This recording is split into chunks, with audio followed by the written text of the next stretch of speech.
எழுதின சுவிசேஷம் 10வது அதிகாரம் 19வது வேத வசனத்தில் நாம் படிக்கும் பொழுது அங்கு இப்படியாக வாசிக்கிறோம், ஒன்றும் உங்களை சேதப்படுத்துவது இல்லை என்று எழுதப்பட்டிருக்கிறது.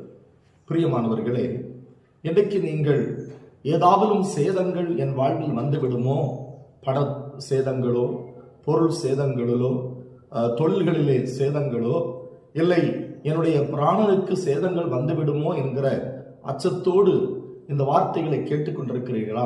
உங்களை பார்த்துதான் கர்த்தர் சொல்லுகிறார், உங்களை ஒன்றும் சேதப்படுத்தாது என்று கர்த்தர் சொல்லுகிறார்.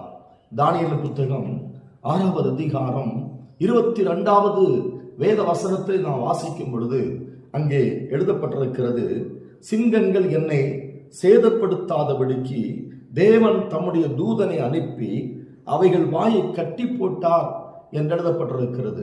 தானியேல் என்கிற தேவ மனிதனை குறித்து நாம் படிக்கும் பொழுது சில பொல்லாத மனிதர்கள் தானியேலுக்கு விரோதமாக எழும்பினார்கள்.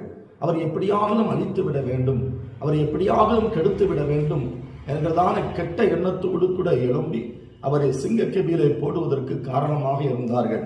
ஆனால் கர்த்தர் சிங்கங்கள் தானியேலை சேதப்படுத்தாதபடிக்கு தானியேலை காப்பாற்றினார் என்று வாசிக்கிறோம்.